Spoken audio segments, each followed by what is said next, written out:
అక్షయ తృతీయ రోజు 12 రాశుల వారు ఏ పూజలు చేయాలి, ఏ దానాలు ఇవ్వాలి, లక్ష్మీదేవి అనుగ్రహం కోసం ఎలాంటివి చేయాలి, మేషరాశి నుండి మీనరాశి వరకు తెలుసుకుందాము. అక్షయ తృతీయ అంటే ఏమిటి, ఈ రోజున తప్పకుండా బంగారం కొనాలా, కొనకపోతే ఏమవుతుంది, కొనలేని వారి పరిస్థితి ఏమిటి, పురాణాలు ఏం చెప్తున్నాయి అనేది ఈ వీడియోలో తెలుసుకుందాము. వైశాఖ శుద్ధ తదియ రోజున మనం అక్షయ తృతీయగా జరుపుకుంటాము. వాస్తవానికి ప్రాచీన కాలంలో పెద్దగా ప్రాచుర్యం లేని అక్షయ తృతీయ 3 దశాబ్దాలుగా బాగా ప్రచారంలోకి వచ్చింది.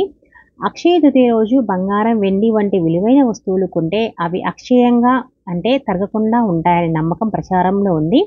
అయితే అప్పు చేసి బంగారం, వెండి వంటివి కొంటే అప్పులు కూడా అక్షయంగానే ఉంటాయన్న సంగతి మనం ఇక్కడ మర్చిపోకూడదు. మత్స్యపురాణం 65 అధ్యాయంలో సాక్షాత్తు ఈశ్వరుడు పార్వతీదేవికి అక్షయ తృతీయ వ్రతం గురించి వివరంగా తెలియజేశాడు. వైశాఖ శుద్ధ తదియ నాడు చేసే ఏ వ్రతమైన, జపమైన, హోమమైన, దానాలైనా లేక పుణ్య కార్యాచరణ ఏదైనా సరే దాని ఫలితం అక్షయం అవుతుంది. అలాగే పుణ్య కార్యాచరణ వలన వచ్చే ఫలితం అక్షయమైనట్లే పాప కార్యాచరణ వల్ల వచ్చే పాపం కూడా అక్షయమే అవుతుంది.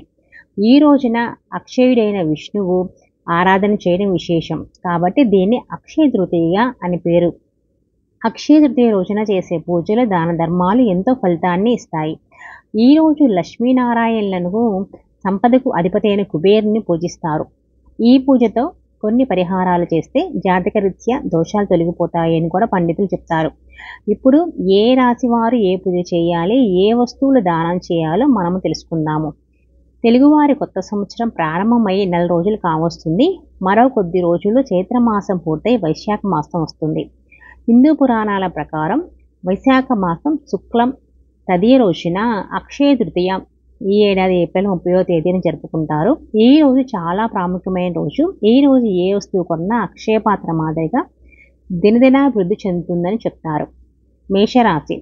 ఈ రాశి వారు తులసి మొక్క దగ్గర లక్ష్మీనారాయణులకు ఆవాహన చేసి లక్ష్మీ అష్టోత్తరంతో అమ్మవారిని పూజించి సంధ్యా సమయంలో ఆవు నేదు దీపం వెలిగించాలి.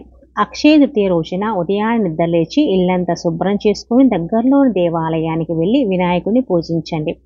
ఆ తర్వాత దేవాలయ పూజారికి గోధుమలను దానం చేయాలి. గోమాతకు తోటకూరను ఆహారంగా పెట్టాలి. వృషభ రాశి. వృషభ రాశి వారు విష్ణుమూర్తిని పూజించాలి. విష్ణు సహస్రనామం పారాయణ చేయాలి. నవగ్రహాల చుట్టూ 9 ప్రదక్షిణలు చేయాలి. ఆ తర్వాత ఆంజనేయ స్వామికి 108 ప్రదక్షిణలు చేయాలి. ఈ రాశి వారు పాలు, బెల్లంతో తయారు చేసిన పదార్థాలను దానం చేయాలి. మిథున రాశి. మిథున రాశి వారు వెంకటేశ్వర స్వామి ఆలయాన్ని సందర్శించాలి. గోవింద నామాలు పఠించాలి. ప్రజలు దానం చేస్తే ఆర్థిక సమస్యలు పరిష్కారం అవుతాయని జ్యోతిష్కులు చెప్తున్నారు. కర్కాటక రాశి. కర్కాటక రాశి వారు అమ్మవారి ఆలయాన్ని దర్శించండి.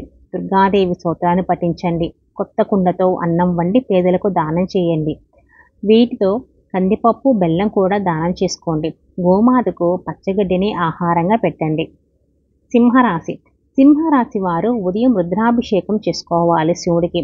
సాయంత్రం లలితా సహస్రనామం పఠించాలి లేదా శ్రద్ధగా వినండి. పేదలకు నల్ల గొడుగును దానం చేయాలని చెప్తున్నారు. కన్యా రాశి. ఈ రాశి వారు ఉదయం, సాయంత్రం తులసి చెట్టు దగ్గర దీపం వెలిగించి దుర్గాదేవిని పూజించాలి. పేదలకు పాయసాన్ని దానం చేయాలి. తులారాశి. తులారాశి వారు హనుమంతుడిని ఆకు పూజ చేసి వడమాల సమర్పించాలి. హనుమంతునికి హనుమాన్ చాలీసా 11 సార్లు పారాయణం చేసి పేదలకు చెప్పులు కానీ, బూట్లు కానీ దానం చేయాలి. గోమాతకు గోధుమలు కానీ తౌడుగా కలిపి ఆహారంగా పెట్టాలి. వృశ్చిక రాశి. వృశ్చిక రాశి వారు కుబేరుని పూజించాలి. శివాలయంలో ఆవు నెయ్యితో దీపం వెలిగించాలి. గోమాతకు అరటి పండ్లను పెట్టాలి. అలాగే బ్రాహ్మణులకు అరటి పండ్లు, శక్తి కొలది దక్షిణ తాంబూలాలు ఇవ్వాలి. ధనుస్సు రాశి. ధనుసు రాశి వారు అక్షయ తృతీయ రోజున లక్ష్మీనారాయణులను విధిగా పూజించాలి. పెసరపప్పుతో చేసిన పులగాన్ని గోమాతకు నైవేద్యంగా సమర్పించి ఆహారం ఇవ్వాలి. బ్రాహ్మణులకు స్వయం పాకం ఇవ్వాలి. మకర రాశి. ఈ రాశి వారు శివాలయాన్ని సందర్శించి కొబ్బరి నీళ్లతో అభిషేకం చేసుకోవాలి. బిల్వదళాలతో పరమేశ్వరుని పూజించుకోవాలి. ముత్తైదువుకు భోజనం పెట్టి అలంకార సామాగ్రి అంటే చీర, జాకెట్, గాజు, పసుపు, కుంకుమ, గంధం ఇవ్వాలి. ఆ తర్వాత కొత్త కుండలో నీటిని నింపి దానం ఇవ్వండి. కుంభరాశి. ఈ రాశి వారు ఆంజనేయ స్వామి వారికి తమలపాకుల దండ వేయండి. స్వామికి అప్పాలు నైవేద్యంగా సమర్పించండి. బ్రాహ్మణులకు బెల్లం దానం చేయండి. గోమాతకు తోటకూర ఆహారంగా పెట్టండి. మీనరాశి. మీనరాశి వారు రావి చెట్టు కింద దీపారాధన చేయాలి. శివాలయంలో స్వామిని దర్శించి బెల్లం, ఉప్పు, పప్పు దానం చేసుకోవాలి. అక్షయ తృతీయ రోజున ఈ ప్రత్యేక పరిహారాలు పాటిస్తే జీవితంలో ఆనందం, శాంతి, శ్రేయస్సు, కుటుంబ సామరస్యం పెరుగుతాయి. జ్యోతిష శాస్త్రం ప్రకారం అక్షయ తృతీయ రోజున జ్యోతిష్య నిపుణులు తెలిపిన వివరాల ప్రకారం మన రాశి ప్రకారం తీసుకునే చర్యలు ముఖ్యంగా ఫలవంతంగా ఉంటాయి.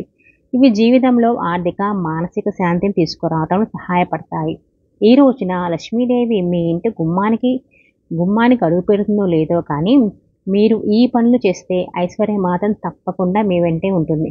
వీడియో నచ్చితే మటుకు లైక్ చేయండి.